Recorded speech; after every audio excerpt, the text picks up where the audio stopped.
The invasion from above.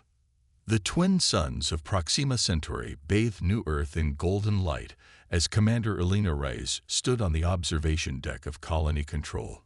The sprawling settlement below her, a testament to human ingenuity and perseverance, glittered like jewels scattered across the verdant landscape. 15 years of terraforming had transformed the once barren world into humanity's most promising colony. "Another beautiful day in paradise," said Lieutenant Hassan beside her, his dark eyes scanning the horizon, where the agricultural domes stretched toward the mountains. Elena nodded, but something felt off. A tension in the air, perhaps. 20 years in the Colonial Defense Force had taught her to trust her instincts. "Run a perimeter check," she ordered, ignoring Hassan's raised eyebrow. "And contact the orbital platforms. I want confirmation that long-range scanners are operational." "Commander, we've had no alerts from." The sky flashed brilliant white. Elena's training kicked in before her conscious mind could process what was happening. "Battle stations," she shouted, lunging for the emergency console as the observation deck's shield slammed into place. Above them, the orbital defense platform that had protected New Earth for a decade disintegrated in a silent, terrible bloom of fire. Multiple contacts. Hassan's voice was tight with controlled panic. "Unknown configuration. They're coming in hot." And another flash, and the secondary platform vanished from the tactical display. Elena's fingers flew across the command console. "Colony-wide alert. This is not a drill. All civilians to shelter immediately. Defense forces to positions." She took a breath, steadying herself. "And get me a channel to Earth Command." But the quantum communication array was already offline. They were alone. The first of the alien ships appeared in the atmosphere, sleek, obsidian craft that reflected the sun's light like oil on water. They moved with impossible precision, ignoring the colony's anti-aircraft fire, as if it were nothing more than a mild inconvenience. "Targeting agricultural sector and water reclamation," reported the tactical officer, voice cracking. They're bombing food and water first." "Smart. Ruthless." Elena's jaw tightened. "Evacuate sectors 4 through 7. Get everyone to the underground shelters." She turned to Hassan. "Deploy all combat-ready personnel. Priority is civilian evacuation. We can't win this fight, but we can save our people."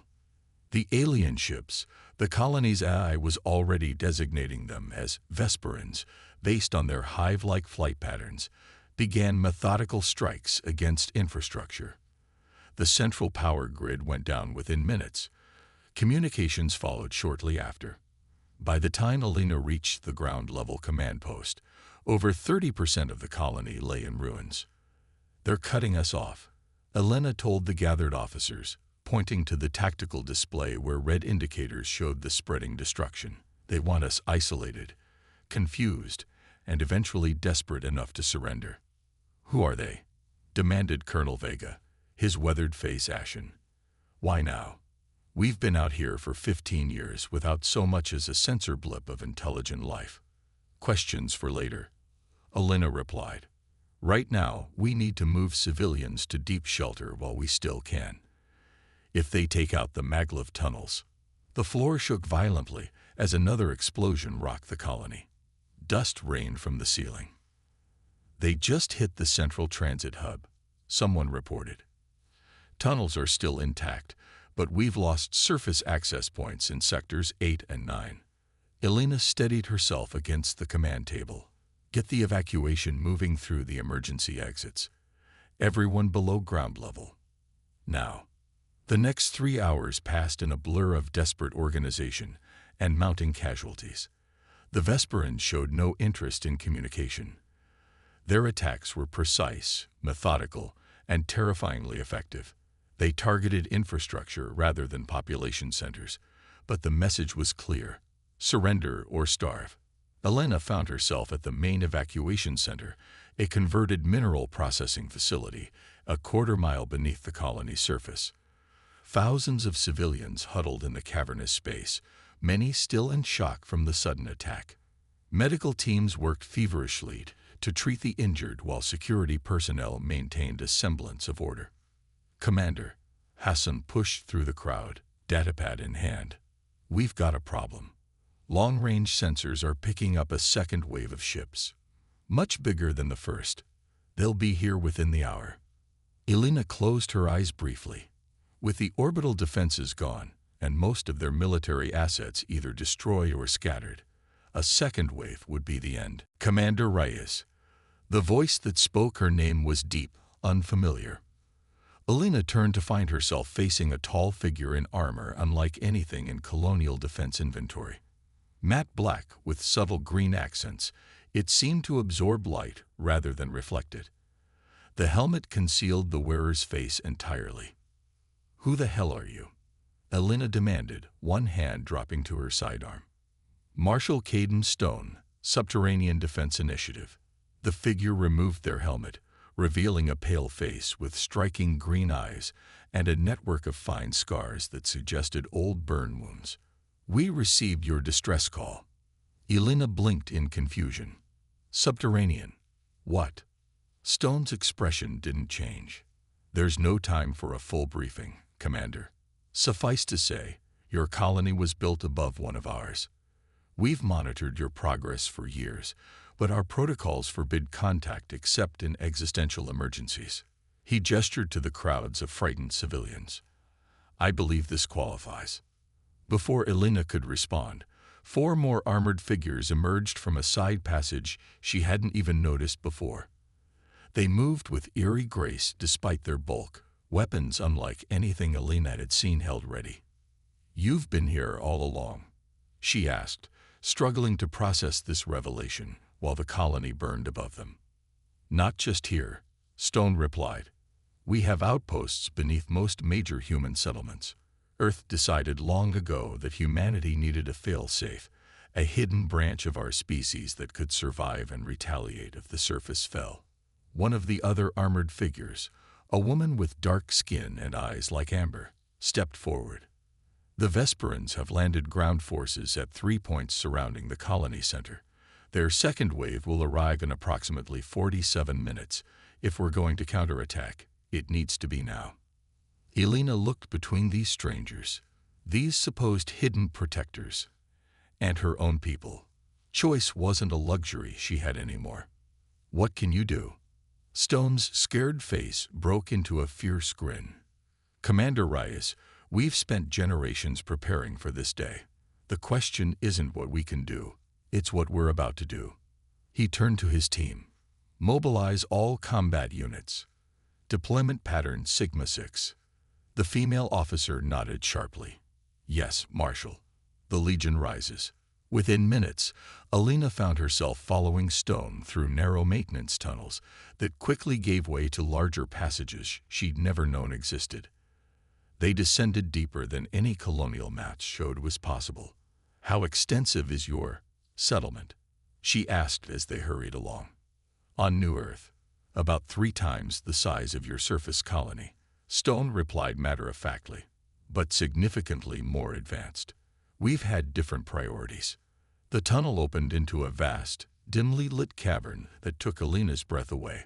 Stretching before her was what could only be described as a city, but unlike any she'd seen before. Structures of black metal and luminescent crystal rose from the cavern floor and hung from the distant ceiling, and everywhere she looked, people moved with purpose, all equipped with variations of the advanced armor Stone and his team wore. "Welcome to Deephold, Commander," Stone said quietly. "Humanity's best-kept secret, and, as of today, your colony's best hope for survival." Elena watched as massive hangar doors slid open across the cavern, revealing sleek combat vehicles and what appeared to be mech units powered up and ready to deploy. "Those Vesperans picked the wrong planet to invade," Stone continued, his voice hardening. "They might control the sky for now, but we control what's beneath, and they're about to learn why Earth decided to hide us away." As if on cue, alarms sounded throughout the underground city. Hundreds of Subterrans moved to battle positions with practiced efficiency. Stone replaced his helmet, the green accents glowing faintly. "Commander Reyes, Your people need leadership down here. Keep them safe. Keep them calm." He gestured to a nearby officer who approached with what looked like an advanced communications device.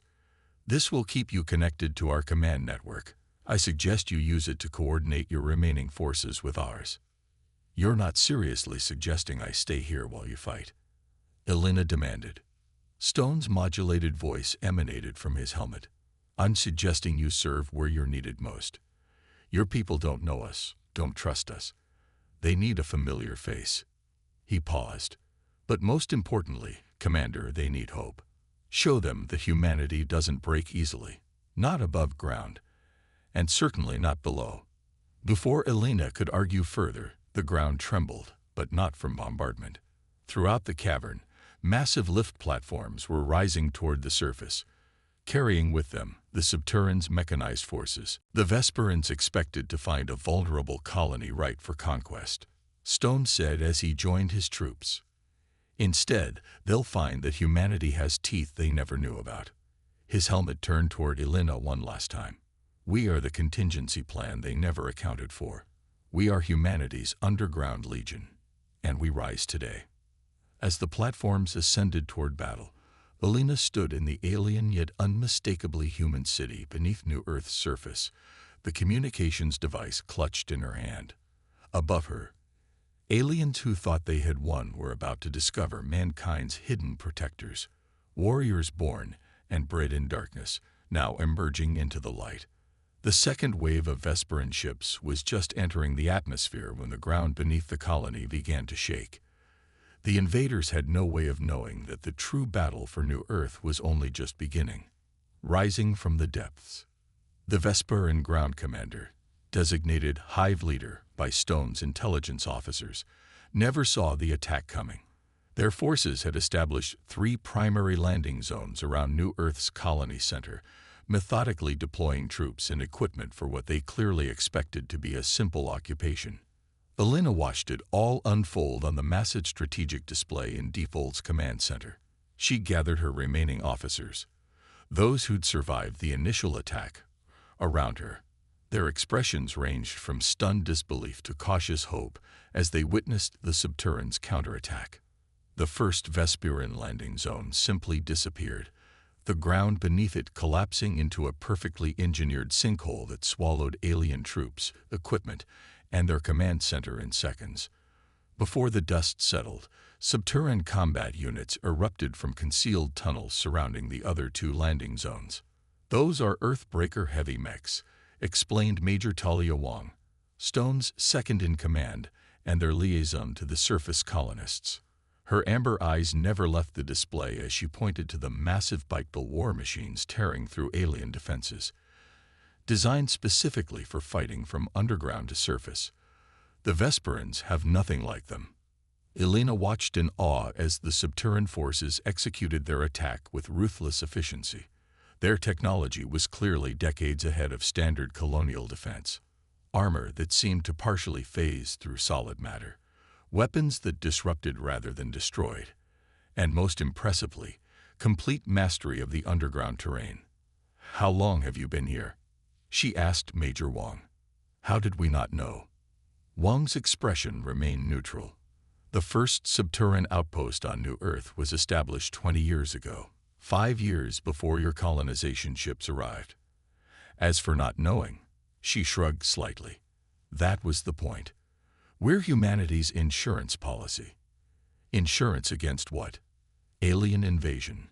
Among other extinction-level threats," Wong confirmed. The Subterran initiative began after the climate wars on Earth. When the surface became nearly uninhabitable for decades, those who had built deep shelters survived. Afterward, Earth's remaining governments united around a single principle. Never again would humanity risk having all its eggs in one basket, or on one level of existence. Elena turned back to the display, where the battle continued to unfold. The second wave of Vesperan ships had arrived, but they were clearly hesitating, confused by the unexpected resistance from below. "Marshal Stone is engaging their main force now," Wong noted, indicating a concentration of signals at what had been the colony's central plaza. We need to move quickly while they're disorganized. Your evacuation center is secure for now, but we need to reclaim your command infrastructure if we're going to coordinate a proper defense." Elena nodded sharply. "Tell me what you need from us." The plan came together quickly.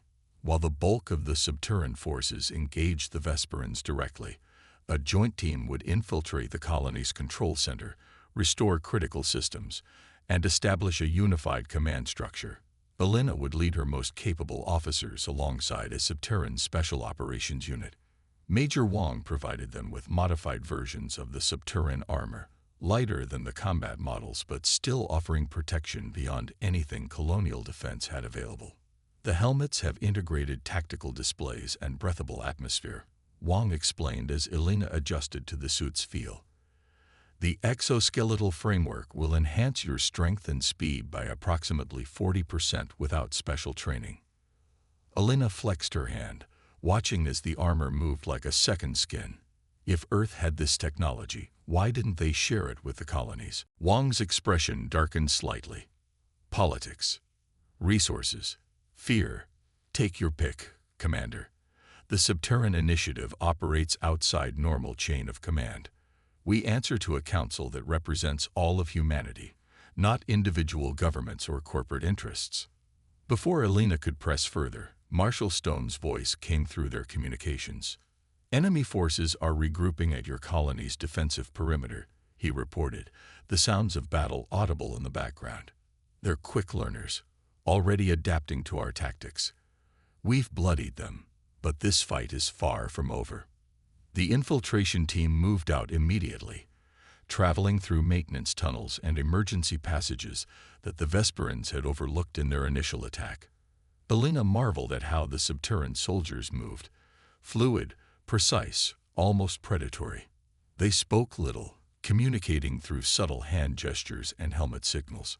Their leader, Captain Dax Reed, was particularly impressive.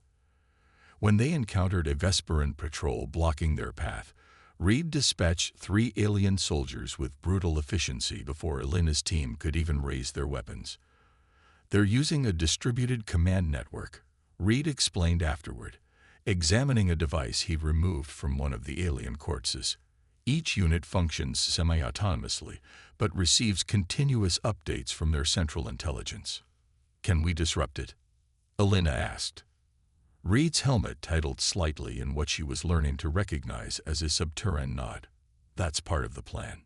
Your control center has the broadcasting power we need." They reached the outer perimeter of the colony control complex an hour later. Once a gleaming hub of technology and administration, it now stood partially destroyed, alien troops moving methodically through the wreckage. 14 hostiles visible, reported Lieutenant Hassan, using the enhanced optics in his borrowed helmet. "But there's something big in the central atrium. Some kind of command unit." Reed consulted the tactical display projected inside their helmets. "That matches our intelligence. The Vesperans deploy oversized coordinator units to manage ground operations. Taking it out will significantly degrade their combat effectiveness." Elena studied the approach. "We need a diversion. Something to draw out the perimeter guards." "Already arranged," Reed replied calmly. A moment later, explosions erupted on the far side of the complex, precisely timed demolition charges the Subterrans had planted through their underground access points. As the alien troops rushed to respond, Elena led the infiltration team through a service entrance and into the heart of the complex. The corridors were eerily quiet, emergency lighting casting red shadows across walls scarred by weapons fire. They met resistance at the central security checkpoint, a squad of Vesperan soldiers that emerged from side passages with coordinated precision. The ensuing firefight was brief but intense. Elena found herself fighting shoulder to shoulder with Reed, their movements somehow falling into natural synchronization. "You fight well for a surface dweller," Reed commented as the last alien fell. Elena couldn't see his face through the helmet, but she thought she detected a note of grudging respect in his voice. "You're not bad yourself, for someone who spent their life hiding underground." Reed made a sound that might have been a chuckle. "Not hiding, Commander. Preparing." They reached the atrium minutes later, and Elena saw what Hassan had detected. The Vesperan coordinator stood nearly 3 meters tall, a grotesque, multi-limbed creature encased in technological armor. It swiveled toward them as they entered, compound eyes flashing with alien intelligence. "Disable, don't destroy," Reed ordered as they spread out to surround it. "We need its neural network intact." The coordinator moved with surprising speed for its size, additional limbs unfolding from its armored carapace. It issued a series of clicking commands, and hidden Vesperan soldiers emerged from concealment around the atrium. The battle that followed was chaos. Energy weapons scorching the air, the coordinator lashing out with mechanical appendages that could crush a human with a single blow. Elena found herself driven back, separated from the others, as she fought desperately to avoid the creature's attacks. A Vesperan soldier cornered her against a damaged console, its weapon charging for a killing shot. Before it could fire, the floor beneath it exploded upward. A massive armored figure burst through. One of Stone's Earthbreaker mechs, its pilot visible through the reinforced cockpit. "Thought you could use some assistance, Commander," came Stone's voice as the mech's massive arm swatted the alien aside like an insect. With Stone's arrival, the tide turned quickly. The Vesperan soldiers retreated to protect their coordinator, but they were outmatched. Reed's team deployed specialized disruptor devices that interfered with the aliens' communications, leaving them confused and uncoordinated. The coordinator itself proved more resilient, fighting with increasing desperation as its forces fell around it. It took the combined efforts of Stone's mech and 3 Subterran soldiers to finally subdue the creature, disabling its armor and restraining its thrashing limbs. "Control center secure," Elena reported, breathing heavily as she surveyed the recaptured atrium. Beginning systems recovery. While technical teams, both Colonial and Subterran, worked to restore the colony's infrastructure, Elena joined Stone and Reed in assessing their captured prize. The coordinator, now immobilized by Subterran technology, remained eerily silent as they examined it. "Our xenobiologists will want to study it thoroughly," Stone said, his mech powered down but still imposing as he stood beside it. "But the real prize is its neural interface. The entire Vesperan battle strategy, their communications protocols, their weaknesses, all stored in that alien brain." Reed was already extracting data, his specialized equipment interfacing with the alien technology. "They're a hive species," he reported. "Individual drones with limited autonomy, connected to a central intelligence. This coordinator is like a sub-queen, important, but replaceable." "But why attack us at all?" Elena asked, removing her helmet to look directly at the alien creature. "What do they want?" Stone's expression darkened. "According to the preliminary data, we're in their way. The Vesperans are an expanding empire. They need resources, living space. They've been watching human colonies for years, assessing our strengths and weaknesses. And they decided we were weak," Elena concluded bitterly. "They decided surface-dwelling humans were weak," Reed corrected.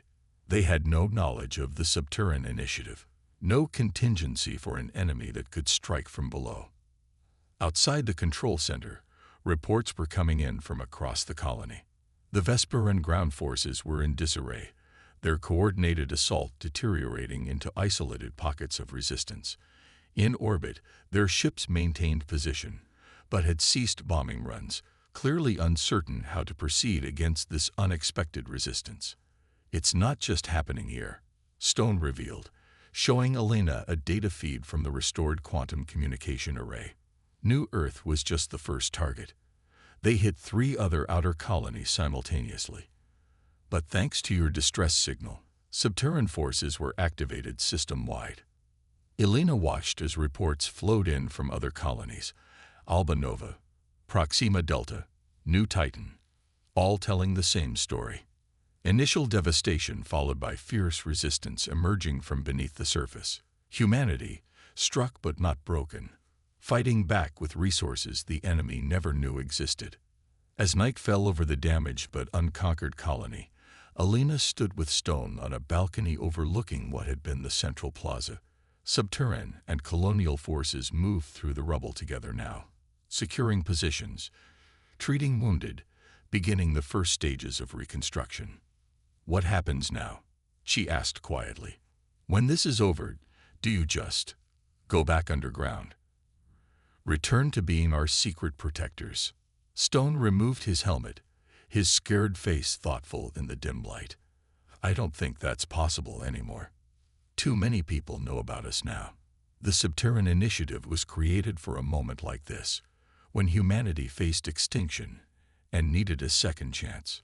He gestured to where colonial civilians were emerging from shelters, gazing in wonder at their unexpected saviors. "Maybe it's time for humanity to stop thinking in terms of surface and depth. Maybe we're stronger as one people with multiple domains." "The Vesperans will be back," Alina warned. "This was just the first wave.